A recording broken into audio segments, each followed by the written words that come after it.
السلام علیکم، په خیر راځئ په دې هیله چې روغ جوړ او خوشحاله به یاست. نن په پودکاسټ کې یو ډېر نامي شخصیت راسره دی. د هغه څخه به د کاروبار په باره کې پوښتنې کوو او د کاروبار په باره کې به ځینې زده کوو چې کاروبار اصلا کیږي څنګه او شروع کیږي څنګه. د هغه اولې شروع څخه پوښتنه ځینې کوو، ده په خپله څنګه شروع کړې دي. د نن مېلمه چې مو دی هغه جمال ابدالي دی، د جاوید موبایل او جاوید خزانې عمومي مسؤل او هغه دغه خارجان چم سی او. جاوید خان الله دې راوله، بخښه کوه جمال خان الله دې راوله. ښه په خیر یې، خیریت دی؟ ډېره زیاته مننه. څنګه یې؟ په خیر یې، خیریت یې کرارې ده؟ ډیم یې؟ والله نن کارونه ډېر وه، تا هم داسې یو دم غږ راباندې وکړئ چې وایي خامخا نو بلا یو دم. هغه بل وارې خو چې مو پودکاسټ سره کړی و، هغه پودکاسټو ترتیب خو نو پر بله خوا ولاړی. خیر اوس چې بل ماډل کړی دی، بل ماډل 4 نفره مخه دوه وو. هغه دا هم یو نوښت دی چې دا بس داسې و در مخه به زه یوازې در سره ناست وم، هغه در سام در سره لاندې وم. دا وارې مې دوه نور را سره کښېنولي دي. باید تا در سام لاندې کړو، موږ نسو لاندې. مونږ نه کېږو. ما بیچاره اوس لا دغه رقم ناست دی. والله زه یو څه سره خراب یم. جمال صاحب ښه خیرت دی. دا زه ښه یم، دا جوړ موږ غاړې هم ښې دي. زه لږ چې دا بیا یو کنایي وه په هغه تېر پودکاسټ کې د دوی دوه په مابینځ کې یو شی راغلی. خیر څه د پودکاسټ یو ښه والی دا دی، آزاد دی ډېر. نو باید ازاد وي. نو خو دا چې دی چینل نوم یاران دی، یاران. نو همیشه باید د یارانه ماډل خبرې پودکاسټ وکړو. جدي موضوعات خو نسته، جدي موضوعات په یارانه ډول باندې دغه کوو. راځو عمومي موضوع ته. جاوید موبایل په کندهار ښار کې یو د هغه مشهورو نومانو څخه دی چې تقریبا په ټوله ښار کې خلک پیژني او دلته تر دا ځای پر رارسېدلی دی. دا خو نوم ټوله ستا کمال دی. ته به دا راته ووایه د دا کمال په باره کې وروسته غږېږو. جاوید موبایل را شروع څنګه سو؟ هغه په کندهارو خصوصا بیا په افغانستان کې ګډه کاروبارونه دا رقم شروع دي، سړی تمه نه ورڅه کوي چې دونه غټ سي. نه هغه شروع سي د انسان سره. بس نو دا رقم و زموږ په کور کې هم دغه رقم و. بس ما یو ورور و، هغه د موبایلانو سره یو شوق درلودی. نو بالا زما پلار وایي چې دونه موبایلان چې تا بالا کړه نو ولې یو کوچنی دوکان نه جوړوې. بس د دا کوچني دوکان څخه عباره نو بیا کیسه یې سره غټه سوه. کوچنی دوکان جوړ سو؟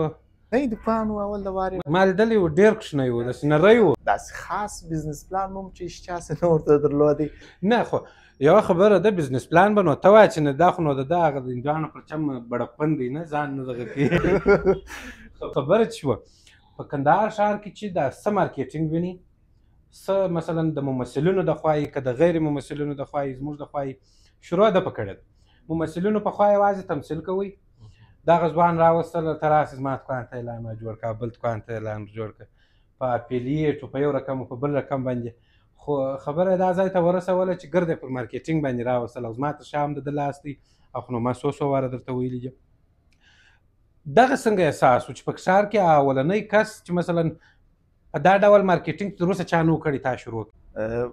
ما ته خو نه رامعلومېدی، خو زما زه چې په هندوستان کې وم نو ما هلته ماسټري ویل. نو چې رښتیا سي بره ما یو کورس واخیستی، داسې 24 ساعته 25 ساعته کورس و. نو هغه کورس چې مې وویلې زما هم دا فکر نه و چې بله ورځ به بیا به هلته دوکان وي، بیا به ته په هغه کوچني دوکان کې بیا به دا کورس کم شیان چې تا یې زده کړي هلته بیا عملي کوې. بس نو دا شی و بې پلانه و. بس نو نه هغه سړي چې په نصیب کې یو شی لیکلي، د نصیب موضوع یې ورسره روانه. لنډه دا چې د ماسټري په درد نه وخوړل سول، کورس دې په درد ډېر وخوړل سو. کورس بیخي ډېر په درد وخوړی، بیخي اوس هم زه په کورسو کې یم. دغه کې هغه کورس چې زه را په یاد کړم 24 ساعته یې، نو چې لږ لږ ورسې زده کړې بیخي په هغه کورسونو کې دا رقم دی ښه. دغه د خلکو مطلب د 14 کالو 15 کالو تجربې مطلب داسې په 15 ساعته په 12 ساعته کې دی تا ته ایښي. بس نو ته اورې څه چې عملي کولی سوای عملي یې کړې، څه چې نه عملي کولی هغه بغل ته پراته وي چې هر وخت په کار لرله. د انسان په استعداد پورې مربوط دی څونه عملي کولی شي. آفرین آفرین هغسې وه. د دې څه نو دا معلومیږي چې یعنې زده کړه باید انسان پرې نه ځي. خامخا پر یوه مسیر به زده کړه نه کوي، هر شی چې په مخه درتله زده کوه، یو وخت نه یو وخت به درد خوري. زده کړه دا رقم ګوره اوبه چې پر ځای ودرېږي خرابېږي، روان یې باید چې واوسېږي. او او حالات بدلیږي د حالاتو د دغه سره به ځان ورسره بدلوې دا رقم ته نسې کولی چې مطلب د نن څخه 12 کاله چې خلکو کم نظرونه وه هغه جوم اوس هم یې یا اپډیټېږي اوس د اے آی زمانه سو اے آی سره به ځې مخکې د بل یعنې شی راوتلی د هغه د مخه به چې ته په هغه موضوع باندې خبر یې اوس که چیرې په دغه سکیل راواخلو چشتي دغه ریپیرینګ نه مستریتوب د نن څخه 6 کاله د مخه مستري یو رقم و که 6 کاله وروسته مستري اوس راولي اوس ټکنالوژي ته ته کښېنوې دی نه به پوهېږي خامخا یې خرابوي که څه هم 6 کاله د مخه دی هر څونه غټ مستري وای خو اوس یې دی نسي کولی دی باید چې اپډیټ واوسېږي دغه رقم کورسونه وشان کې هم دغه رقم راځي تا د ماسټري یادونه وکړه جمال صاحب ماسټري دې په چیش کې اخیسته په کوم بخش کې ما خپله د حقوق سره ډېره علاقه درلوده ته به م وایه چې کاروبار حقوق سره مې ډېره علاقه درلودل دلې مې دغه مې لیسانس په حقوق کې وکړي بیا مې په دغه پولیټیکل ساینس کې مې بېرته ماسټري پسې وکړله ایم ای ورته ویله آرټس هغه کې ماسټري وکړه انا بارم بیا په اخر کې دغه کورس پسې دغه کړي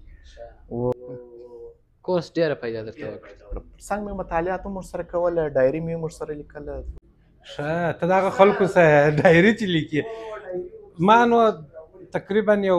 10 واره په ژوند کې داسې وخت راغلی دی چې ما دا کوشش کړی دی چې زه ډایري ولیکم د خپل آینده ژوند دپاره یا د خپل یو اولادو دپاره کشرانو دپاره خپلې تجربې پکښې ولیکم خو هغه زموږ د وس کار نه دی دا ډایري لیکل خپل په ژوند کې څه پیښیږي یا خپل پلانونه وشان دا څنګه خلک لیکي ما په دغه سره نه خلاصېږي داسې دی ګوره ډایري چې ته شروع کړې یو ته په عین حال کې لکه تا ته چې یو څوک ګاډي مشاور یې ته خپل ځان خپله مشاور کېږي داسې نه دی چې زه اوس ډایري ولیکم باره به نو پلانکی وایي چې ما داسې کارنامې کړي دغه کیسه نه ده داسې کې ته په جریان کې دا نه څوک خبرې درته کوي زه تا ته خبرې کوم په د خبرو په جریان کې زما له خولې څخه داسې خبرې راووځي چې زه خپله اریانې چې څنګه خبر راوایستل راسه زه یې عملي کړم ډایري کټ مټ دغه رقم شی دی لکه ستا د ژوند لید لوري در بدلوي چې ته لیکې چې ولیکې معنا پلانکي ځای کې داسې بد وکړه دا بد به هم لیکې چې څه رقم بد مې کړي ده سبا دا بد نه کوم لکه ستا سره چې یو مشر د سره یو مشاور د سره د مشاور غوندې دا کار کوي ما به لیکل په عین حال کې مطلب چې اوس تا سره ماښام عکس به مې واخیستی بیا به مې هغه عکس پرنټ کړي په هغه وخت کې خو نو دغه نه و بیا نو آیپډونه اوس راووتل بیا په آیپډو کې به مې سره دغه کوله برابروله نو اوس راسه پاته سوی دی او ښه کار راسه پاته سو وخت تیر سو دا ستا ډایري باید بیا موږ یوازې ووایو زه ښکاره کوم یې انشاءالله جمال خان اصلي موضوع ته راځو ستا په نظر ښه کاروبار کم کاروبار دی او څنګه یې را شروع کولی سو ښه کاروبار هغه دی ګوره کاروبار ما تاسو څه واره ویلي کاروبار په پیسو نه کېږي نه کاروبار په پیسو مهم مخکې ښه کاروبار هغه دی چې مطلب یو ښه مشر و رهبر یې در ښایي او د ښه مشر و رهبر ښه مایندسیټ یې یو ښه لیدلوری ولري او ښه غټ فکر ولري که څه هم کاروبار یې بیخي داسې د پاپړو د لړۍ سره نه یې شروع منګردۍ د پاپړو لړۍ والا غټ فکر اوس سبا مال یو کارخانه یې ګسري یعنی دونه غټ فکر ولري دا کاروبار باره بیا وروسته چې دا فکر والا کاروبار چې دا شروع کړي دا سړی دا بیا وروسته مخې څوک بیا هېڅ نسي نیولی چې منلی شي دغسې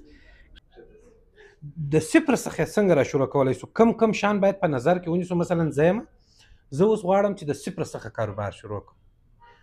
دا زه د غواړم دا یاران اکسسریز دا اوس نشته زه غواړم سبا یې شروع کړم د صفر څخه څنګه باید کم شان زه باید په نظر کې ونیسم د صفر څخه شروع کاروبار دا دی چې ته شروع کړې هسې نه دی چې زه د صفر څخه څنګه شروع کولی سم ته په خبرو پسې ګرځې بره بیا دونه حالت ته ورسېږې بره چې خبرې پسې وبېروي بره یې شروع نه کړي ډېر فکر و سوچ به نه پر ووایه صفر یې شروع کړه نو کاروبار یې شروع کړې بالا یې پر شروع کړه دې پلا ور داخل څه کاروبار سیستم ته باره دا سوالونه خپل درته راځي نو اوس نو دا سوال باره بیا وروسته کرا یو کیسې خو بیا هم هغه مهم شیان چې د شروع کولو در مخکې باید زه په نظر کې ونیسم ښه شروع کاروبار داسې کېږي چې ته اول د وارې وګوره چې زما نه څه شوق علاقه ده ګوره د نجار سره ناست انسان نجار کېږي د زرګر سره ناست انسان زرګر کېږي او مطلب د موچي سره ناست انسان موچ کېږي دی پلا د شاوخوا ماحول پلا چې ستا دماغ یو کاروبار واخلي هغه کاروبار مطابق داسې یو سړی پیدا کړه چې هغه ته ورسره کښېني او هغه دماغ دې دا کاروبار واخلي چې پلار دې دماغ کاروبار واخلي باره پیسو ته کاروبار هېڅ ضرورت نه لري. اول د وارې تر ټولو زه مهم بولم ملګري شاوخوا چې اوس زه داسې ملګري لرم هغه یوازې کارونه کوي نه کار د دفتري کارونه کوي هغه سیویان یې ښه جوړوای شي خامخا په هغه کې خبرې کوي بالا دې په هغه کې ښه معلومات لري سبا یو 12,000 یا 40,000 افغانۍ شاوخوا وظیفه ور پیدا شي دی ناست د هغه خلکو سره و چې هغه وظیفه ور پیدا شوه نه د صفر یې جوړ د ناستو پاستو خلکو سره کښېنستل دا مطلب تا ته کاروبار در پیدا کوي باره نو بیا کاروبار پیسو ته ضرورت نه لري دا نو بیا ټول فکر دغه مثلا ما کاروبار شروع کړ جمال صاحب غواړم چې پرمختګ په کاروبار کې وکم باید کم کارونه وکم پیسې پیدا کم مارکیټینګ وکم نفر ډیر کم دکان غټ کم چیش وکم ما دغه ډیر ما پیسې پیدا کوم دغه دا کم کارونه چې دي د ستا په دماغ باندې د دې هر یو ته جلا جلا کار وسپاره معنا دغه د کار ویشلو صلاحیت کې پلا تا په کاروبار کې ودرلودی بیا یو دم ډیر ژر غټولای شي او دا که د حسابونو پر غاړه باندې اخیستي وه سپلای چین و شانجم د بل ځای څخه تا راغوښتل بیرته چې خرڅول هم ته دا کیسې دا که بیا راله مارکیټینګ ته هم ته ولاړ وې باره نو هر کاره وایي نه کاره دی یوه هر څوک چې په هر کار باندې پوه وي په هېڅ کار نه دی پوه داسې یو کیسه شته موږ داسې ونډوال لرو مثلا جمال خان ما دکان وایستی او 2 هفتې ښه وچګېدی دا دکان 2 هفتې بعد بېرته دکان کمزور شو مارکیټینګ مې هم ورته کړی سامان مې هم پوره دی د دې لامل څه دی د دې لامل اول د وارې موږ دکان بیخي داسې دغه په هر کاروبار نه دی یو پیک پوینټ لري داسې پورته کېږي بیا داسې راځي د خوراک دا بیا د رسټورانټو دا بیا ټیسټ پیریډ لري مانه د سکولو پیریډ دوران څوک راځي سکي ته نو وایي سره کم خوندور کار سو پس که ستا اوس د عطرو دکان دی اعلانان دي په عطر کې وینم زه درځم عطر وام چې ولاړ څنګه دغه ستا اعلان وینم ته راځه پلا ورسو ملګري ته دغه که زما اول سر چې په دغه کاروبار کې ماته ښه سرویس راکړي ښه چې دغه کړم خو ښه دي زه 2 عمره درځم که چې مطلب دا عطر چې ما رانیولي وه خوند یې نه درلودی 2 عمره بیا زه نه درځم یعنی ته د ټیسټ په حالت کې ته د دغه په حالت کې چې خلک دې ګوري د کتلو په حالت کې دا هر کاروبار نه دی هر کاروبار یې پلا دا حالت لري دا حالت لاندې راغورځي هر کاروبار باره بیا وروسته داسې په صفه باندې باره کاروبار باندې شروع کېږي یعنې ته اوس په دا حالت کې یو وخت یو دم دا حالت ته راغلل ته وایې اوه دا کاروبار خراب سو که په دې حالت ثمر ته ما څه ووایې مال که په دې حالت کې کاروبار څخه راووتلې بیا دې بیا وروسته د پرمختګ مخه دې بیا څوک نسي نیولی او حالت دې دا حالت دی که دا حالت کې ته وولیدلې او فکر هم در وولیدې ملګري درته دا چې شي دغه کړي وو او زموږ فکر او سوچ ګر د ملګرو پر خبرو باندې زیاوه ملګري ته ته ودرېږه دا چې کاروبار شروع کړي ته نو څه ګټه کړې ده دلته ته خپل ځان ته خپله وایه نه هغه خارجیان له یو دغه شی کوي هغه افرمیشن لغاتونه دي ځان دپاره یې کاروي چې ته ښه کاروباري یې لیدر سهار وختي چې دې راکښېني په دا په ټلیفونونو کې یو رقم دغه پر ځای دی هغه پرمیشن دغه باره دوی ځان ته وایي چې ته ډېر ښه کاروباري یې تا په کاروبار کې تکړه یې نه درواغجن یو دغه ورکوي ځان ته تسلي ورکوي ځان ته باور او تسلي ورکوي بل د داسې یو ملګرو په شاوخوا کې یې چې د دې پر ځای چې تا ته تسلي درکړي او دغه او ته پر دې پیک پوینټ کې په دا حالت کې هم یې او چې د داسې هلته دا خبرې درته شروع یې هلته ته پر ځان باندې هم جرات هم څه کم څه کاروبار ګره د جرات دی اسکامت به نه بایلې نور به هم د دغه کار ورته کوي آفرین چې دا پیک باندې کې رالې او دلته ستا دماغ ورته دغه سو بالا بیا یو شی چې ما بل نوټس کړی دی یا دغه کړی دی ډېری خلک زموږ په پښتني اصطلاح کې په کندهار کې بس دغه شی بیخي عام دی چې دا کاروبار وایي ګټو تاوان سره خور ورور دي دا چې کاروبار دی مثلا زه یو دکان شروع کوم او ما ته وایي ته چې دا دکان راباسې ته به 6 میاشتې د دې څه د ګټې توقع نه لرې یعنې ته به 6 میاشتې په تاوان کې روان یې بیا به ته ګټه وینې یعنې د ده په نظر دا زموږ د کندهار د ټولنې په نظر کاروبار دا دی چې معنا ته به اول 6 میاشتې توانې زه بیا وایم نو ولې توانې سم که زه دا دکان ته د ګټې په نیت راونوځم چې زه دا دکان راباسم وروره زه د ګټې په نیت راباسم یا زه ګټه پکښې کوم زه باید ځان ستړي کړم چې ګټه وکړم دا که زه په دې نیت ورته کښېنم چې اول 6 میاشتې خو نو زما د تاوان وخت دی بیا ما ته ګټه رسي نو دا 6 میاشتې زه هېڅ شی نه کوم ما څه کښېنم زه دا خو د تاوان وخت نو خو که زه دا فکر ونه لرم د ځان سره د ګټ فکر ور بیا زه کار کوم د شپږ میاشتې دی ماته تاوان وایي دا زه په ګټه بدلوم. دا بیا دی د دې خاطر وایي اول سټارټ اپ بزنسونه چې دي هغه داسې دی لکه سینماټیک تیوري ورته وایي. سینماټیک تیوري دا ده چې فرض که فلم ته یا بل ځای ته یا یو مجلس ته ورغلی چې هغه بانډار شروع سوی 15 کېږي نه په فلم سر خلاصېږي نه چې په هغه بانډار باندې سر خلاصېږي. دا اوس چې روان دی دی وایي په هغه سینماټیک تیوري کې ته یې معنا ته یې پلا دا شاوخوا وګوره چې پوروړي څنګه دغه کېږي سپلای چین څنګه دغه راځي سټاک چې خلاص څنګه یې دغه کوای سې مشتریان چې شي غواړي آیا د مشتریانو مطابق شی چې دکان ته راوړي دي که نه دي راوړي. دا د سټارټ اپ بزنسو کې سته یعنی دا به دا معنی دا یو جرأت یو نکته ده چې انډیوال یا ملګری یو څوک یې تا ته درکوي چې ته د اول 6 میاشتې توقع مه جنې لره که چې چیرې ګټه مو وکړه دا ستا ښه والی دی دا ښه نکته ده. څوک بې جرأته کوي نه چې ته اول سر دې کاروبار ته په دې نظر کښېنې چې زه به اول 6 میاشتې خامخا ګټه جین کوم او ته په هغه حالت کې یې چې 15 میاشتې 3 میاشتې ګسر کې په سر خلاصېږي نه. دا لکه د انګلیسي اول صنف دی د ریاضیاتو صنفونه چې اول سر څوک لاړ شي لکه غټ دغه سر چې نه په خلاصېږي دا څه وایي استاد څه وایي دا اوس دغه شروع کړي تر اوسه په ریاضي سر نه خلاصېږي. زه دغه ته لاړم پوهنتون کې کښېناستم په اول سر کې هغه دغه کیسه یې دلته په پښتو مخته وم هغه یودم انګلیسي راته شروع کړ داسې ورته کتله چې دا څه وایي ځان باندې به مو بد وویل خو زه نه پوهېدلم نو په هغه حالت باندې زه ناولاده وم ورسره پروا نه درلودله څوک نه و چې ما ته پروا نه یې څومره بعده چې په دا کیسې کلچر دود دستورو په ټوله دې سر خلاصېږي ژوند و زندګي هم دغه رقم ته ورسه یو ستا کوشنی د کور کوشنی ته ناولاده کور کې لکه اول سر ناولاد هلته بغل ته ناست شاوخوا ګوري 2-3 ورځې بعده باره دا نورو کوشنیانو سره یو ځای کېږي باره سره هر بزنس دغه رقم دی د هر بزنس اونر دغه رقم دی اول سر ورسره ناولد وي لکه ده چې د غاړو کار شروع کړي فرض که ده د عطرو کار شروع کړي ناولد ورسره اول د واره د دغه مارکېټ سره به زه هم دی خو اوس هم ناولده دی ورسره اوس هم ناولده اوس یو څو سره ولد شوی یم کراکره سره ولد دی دا د یو کال پر راسه دا د اوس سره ناولده دی اوس ولد دی د دوی لمن زه ګورم کوچنی خامک دی او غټ خامک دی. جمال خان ماشاءالله تا کاروبار ته ډېر پرمختګ ورکړی دی غټ دکان غټې کیسې ستا د کاروبار چې تا شروع کړي نه سوشل میډیا ټیک ټاک فیسبوک ستا پر کاروبار تاثیر واچوي څومره آیا په دې پر مخ بوتلی کې یا کښته راوستلی یاره څونه چې سوشل میډیا د مارک زوکربرګ خو دا نور نه چې څونه چې زه شکرګزار یم څونه زه نه وایم اوس ما کاروبار دونه اندازه نه دی چې څونه خو فکر مې ډېر لوړ دی غټ دی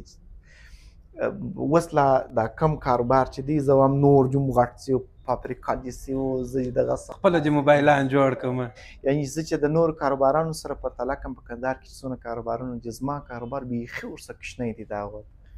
بیا هم زه نه وایم چې کوچنی دی نه په فکر کې مې دا نه چې دا کوچنی دی دا کوچنیوال د دې خاطر وایم چې زه هم باید د دې په رقم دونه غټ سم یعنې دا فکر سوچ مې داسې دی.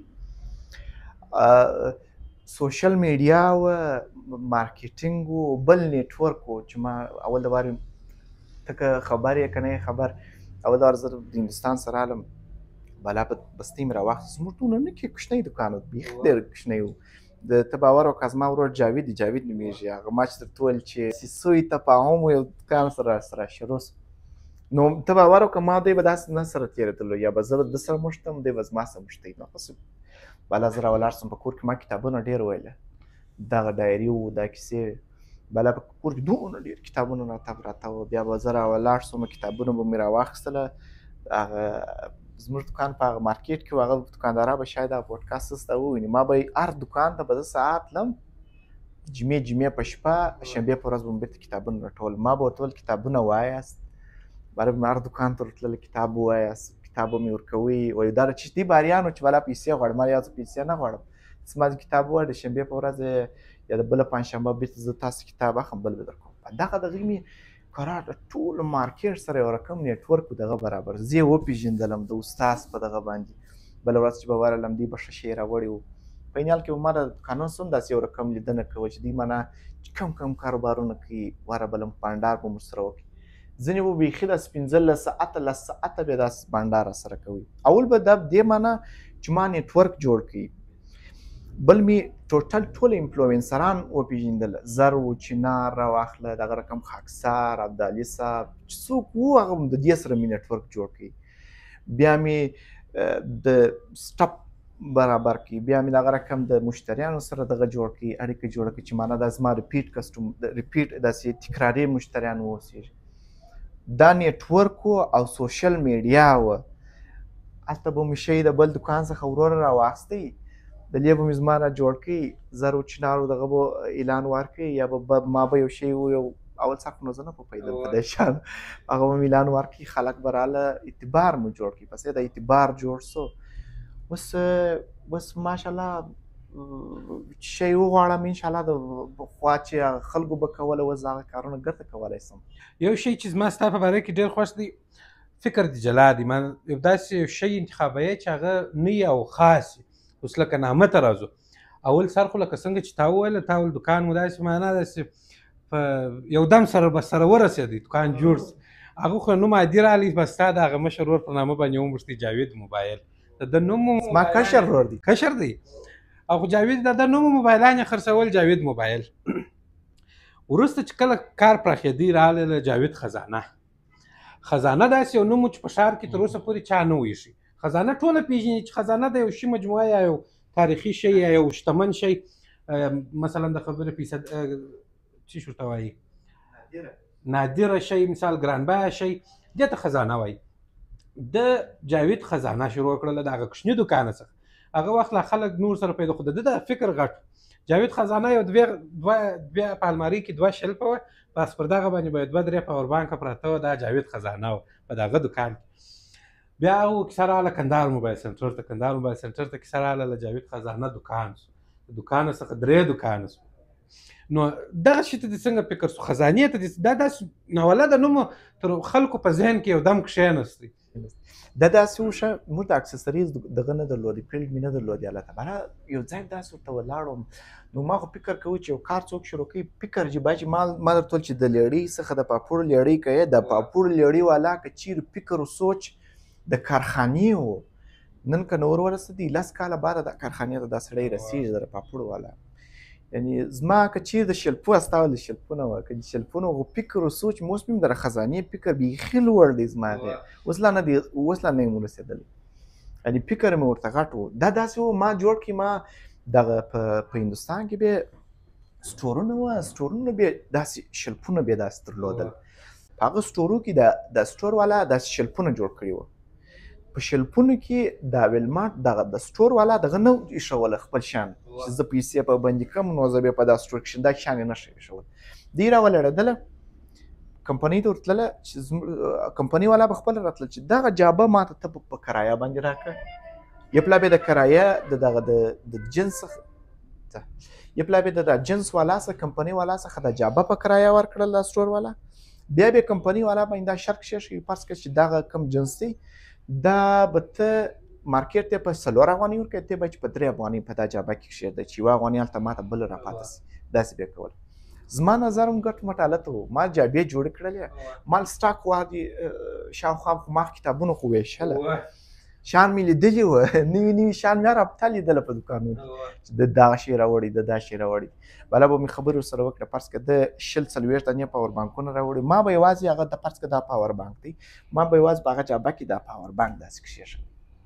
نو خو نو پیسې زما را نه وې په باندې، دا پاور بانک بیا ما خرڅوی، بیا چې به خلاص بیا به زه درته ورغلم. بیا زه په دې نظر سوم، نو زما شاید هغه نظر ډېر دغه و. په اوس وخت و حالاتو کې ډېر سره دغه سړی یو وخت به داسې وخت راسي چې خلک به وایي چې ستا په دغه جابه کې دغه زما پاور بانک کښېږده، هم کرایه درکوم، هم دا زما سټاک دې ستا سره پورې لکه هغه. نو هغه لا نه وسول. بالا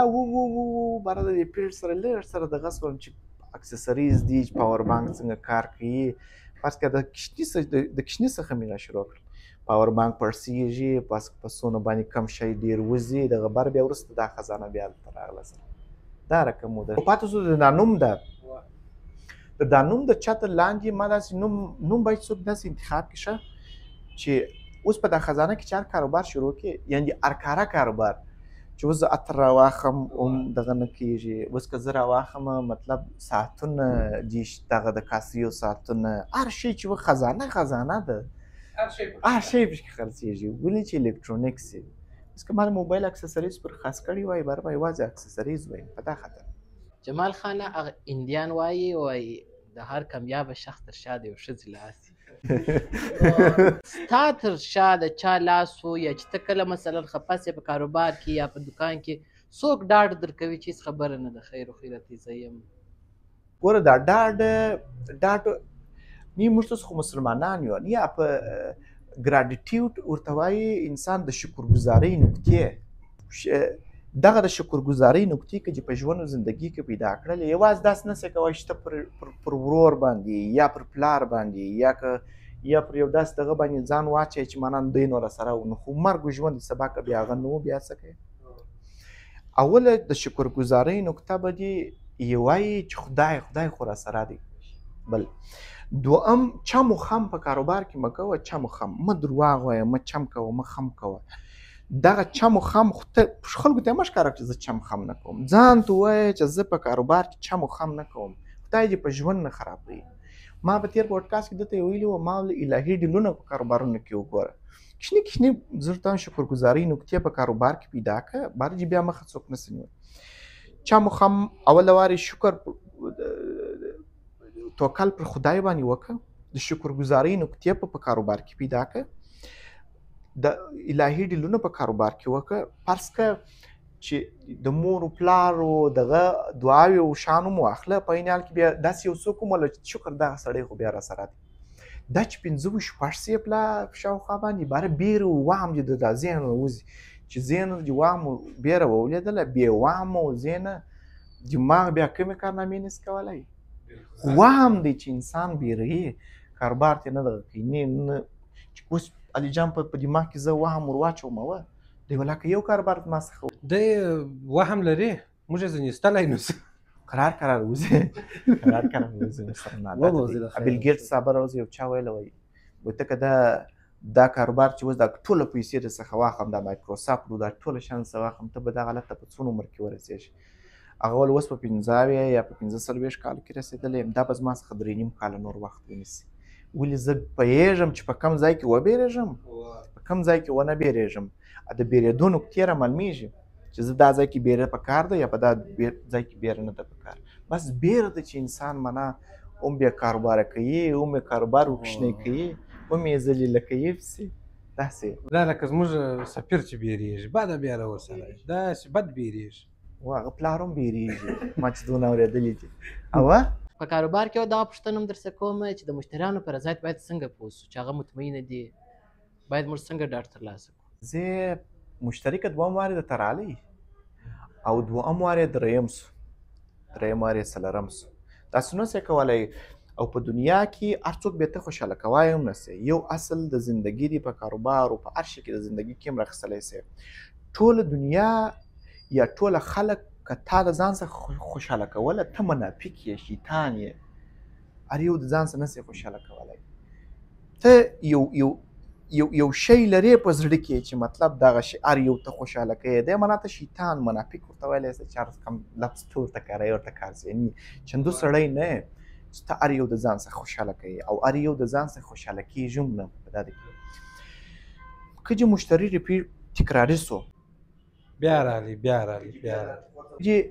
که چې مشتری تکراري سو بیا رالی او په کمنټونو کې چې د مثبت وي د منفي پر ځای مثبت کمنټونه ډېر خوړل موږ خو ګرد هلته ته به دې پوه سه چې خلک د سره راضي دي او که شی بې سواله او بې جواب بس که دا شی ما راوړی دی دی تا ته وایي چې دا سم دی ته به ورته وایې ولا سم دی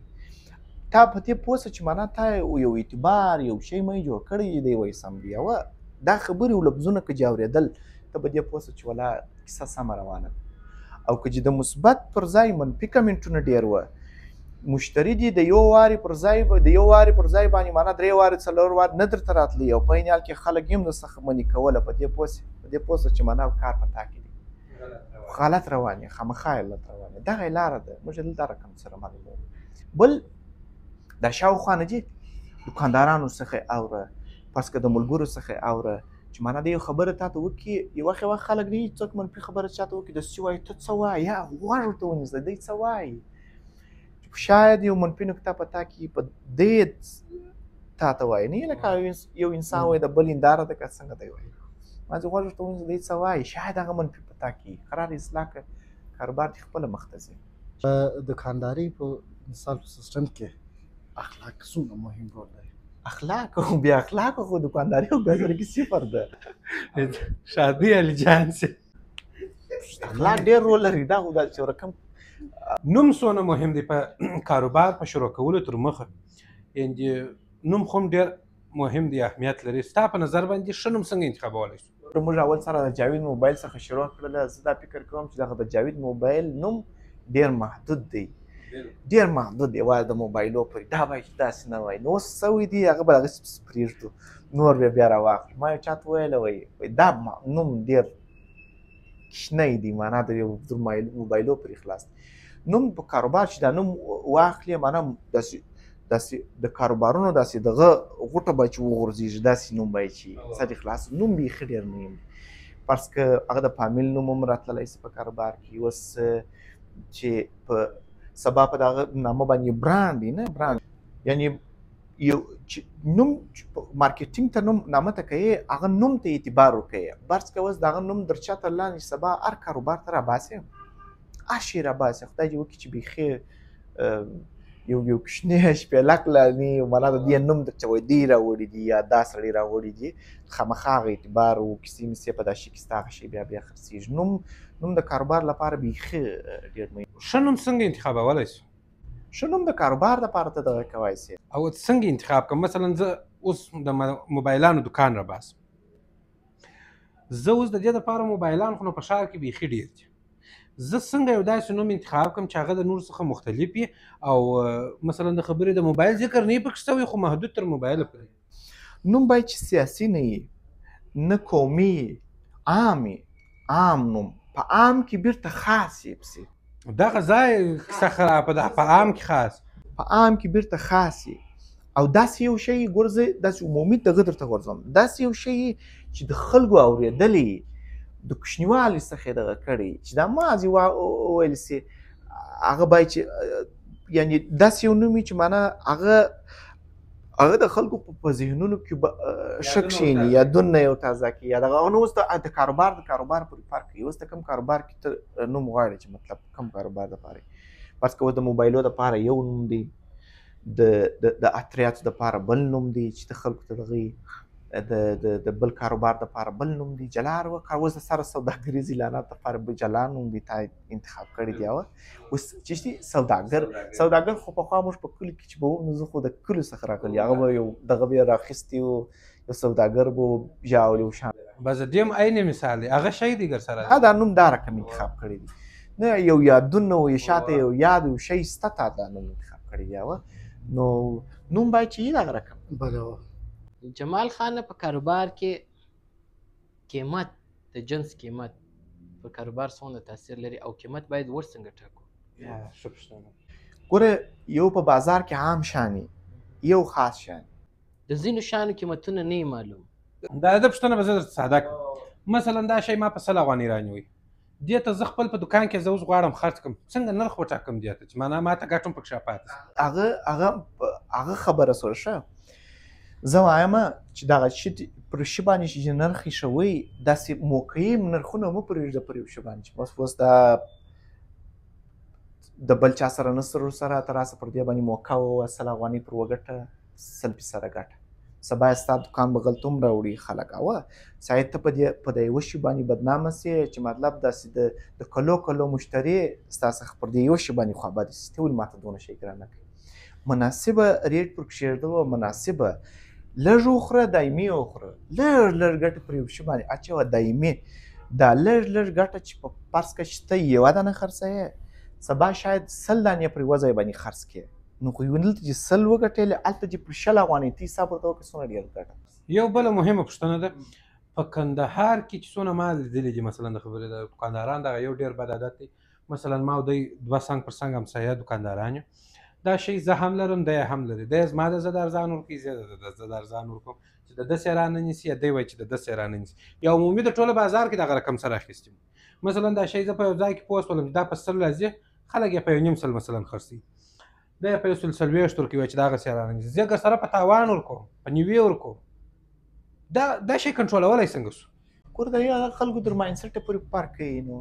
دا چې دا خلک چې څونه یو په بل باندې سره په عذابي، ګوره یو دکاندار یو تجار دا کار نه کوي په ژوند باندې. دا دکاندار فکر او سوچ دی څونه چې دی د دې شي څخه دا شي په راوړلو کې څونه معنا دماغي ازاریږي او دغه دا شي شتون لا خوند نه ورکوي چې دا شي دی، او څونه خوند چې بیا دی د پلانکي پر ماته باندې اخي د دې ګټه باندې دونه خوند نه اخي. ته وایې دا اوس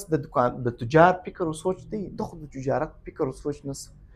تجارت باید چې تا ته سکون درکړي، ارامښت درکړي، خدای د څه خوشحاله وي په هغه کې، رسول د څه خوشحاله وي، شاوخوا خلک د څه خوشحاله وي.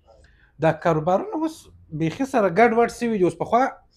عمده فروش به یا به تجار و، هغه به د مثلا د خبرې د چین څخه به شی راوړي، دلته بیا عمده خرڅوي، 100 دانې به راوړي وه، تا ته بیا 10 درکول، دلته بیا شی کې نفر ورته وایي چې دا نه راکوه وروره په دوکان کې خرڅېږي. چکنه فروش چې به هغه به چکنه شی خرڅوي چې تا به ورته 100 دانې راکړه، ته به ورته ورسې هغه یې شرکت دی. اوس چې هم د فروش ته ورسې یو دانه شی راکړه، هغه یو شی هم درکوي، د ځان یې چکنه فروش جوړ کړی دي. هم همدا کوي، هم چکنه کوي. چکنه فروش ته چې ورسې چې 10 دانې یا 100 دانې په دا مثلا دا شی 100 دانې راکړه، دی تا ته وایي سبا راشه، دی د هغه نفر سره وړي، تا ته یې درکوي. هغه نفر په دا کاروبار ولې داسې ګډوډ سوی دی؟ اوس خو د خلکو یو خو څونه اندازه چې کاروباریانو ته ضرورت دی د هغه ډېر دی په مارکیټ کې، او څونه اندازه چې مطلب دغه ته د خلکو عرضه ورته وایاست، عرضه ډیمانډ څونه اندازه چې د خلکو ډیمانډ دغه دی په هغه اندازه ډېر دی. یعنی د خلکو د غوښتنې اندازه د کاروبار ډېر سوي دي. په دې خاطر دغه موضوعات خو نو خامخا وي په دې کاروبارونو کې. پخوا چین ته یو نفر تلای سوی، اوس هر یو تلای سي. پخوا جاپان ته یو نفر تلای سوی، اوس هر یو تلای سي. پخوا دکانونه یو نفر راایستلی سوی، وایي زه نه ورسره پوهېږم. اوس هغه کاروبار کې ګرد په کاروبارونو باندې سره دغه سوي دي. یعنې په دې ځای کې اوس د خلکو دغه اندازه هم ډېره سوې ده د کاروباریانو، او د شیانو اندازه هم ډېره سوې ده، او غوښتونکي یې کم دي. په دې خاطر دغه موضوعات خامخا بیا پشکې راځي. علي جان ته یو څه کار پیدا سو، هغه ولاړې، خدای دې عمل شي. جمال خان، یو څو عمر در مخه دې ویډیو پورته کړې وه، د کوفي تاجر په نامه یو کتاب یې تشریح کړی و. استاد محترم علي الله متوکل جوړ کړی دی، لیکلی دی. ما خپل مطالعه کې ډېر څه مې ځینې زده کړه. تا څه شي ځینې زده کړي دي د دا کتاب څخه؟ پرله نو ښه ما چې وویلي اول سر دا پیرس وګورم کتاب هم زه داسې نه ګورم چې ګرده اوس راواخله سر څه پیرس مې څوم دغه وکړل، ډېر ښه خوند یې راکړي. بره دی خبر نه و، بره ما یې ویډیو ورته جوړه کړه. هغه ویډیو چې مې ورپورته کړله، بله ورځ استاد خپله میسج وکړي، وایي ولا دغه کتاب دغه سوی دی، اوټ اف سټاکس و ګرده مکمل خرڅ سوی دی. نه وایم چې زما په اعلان باندې اوس خو نور هم بلا ځینې زده دي چې کړه د دې کتاب څخه. ګوره زموږ کاروبار مې کوئ خو سکون نه و پکښې کې، هغه سکون مې پکښې زده کوي، او کاروبار مې کوئ ښه والی نه رامعلومېدی، د ښه والي نکتې مې پکښې زده کړې. او بل مې د مارکیټینګ مې کوئ، مطلب د اسلامي اړخه ما داسې نه وم چې معنا پخوا کې به هم مارکیټینګ و، چې پخوا څنګه مارکیټینګ کېدی هغه مې پکښې زده کړل. قسم خوړل و، کاروبار کې جنسونه په کم ریټ باندې ورکې، او کاروبار چې غټ سي څه کوي، او د نیټورک و د دې شیانو ښه والی په کاروبار کې، دا ټوله مې د دې دغه څخه زده کړل. بیخي مطلب هغه زما چې کومې تجربه وه په دا کاروبار کې هغه یې ډبله کړل، نور هم راسره. استاد خو نو ډېر کتابونه لیکلي دي، خو ما خپله زه مطالعه داسې خاص مینوال نه یم. خو دغه کتاب مې ځکه چې زما د فیلډ مطابق و، مثلا د کاروبار او د مارکیټینګ مطابق و، نو کتاب مې مطالعه کوي. هغه اصلا کابل ته روان وم پر لارې، په دغه ورځ مې رانیو چې مال پر لارې بې ووایم. نو چې رښتیا چې پر لارې باندې مې تر کابله پورې څو فهرستونه مې وویل، عنوانونه، ډېر ګټور معلومات. یعنې د مارکیټینګ په باره کې مې ډېر څه ځینې زده کړل، د کاروبار په باره کې مې هم بیخي ډېر څه ځینې زده کړل. جالبه بیا دا وه تقریبا په موټر کې 4 یا هم 5 نفرو نور د کتاب راسره ویلي، چې ما به یو ګړی 15 دقیقې کښېښوئ چې احتمال زه لږ استراحت وکړم خو نو د مطالعې سره ناموخته یم هلته به راباندې وغمېدل بیا به مې یو ګړی کښېښود زړه دې غوښتې چې ویې وایې هغه به د شا د خوا بل نفر را غږ کړله ته راکړه دا کتاب به مې ورکړ بیا به ځینې راواخیستې ما به مطالعه کړي بیا به یو بل نفر ته راکړه نو دا رقم یعنې 4-5 نفرو موږ دا کتاب په دغه کې ونې رښتیا ګو هم ډېر څه مې ځینې زده کړل ساینس یې کوچنی دی کوپې تاجر دی امام صاحب کیسې میسې ټولې پکې راخیستې دي د کارده وه دا اوس ما ته ویله اوس خو مې وایي سیاست راواخیستې دی امام صاحب بیا په بل دغه کې وایي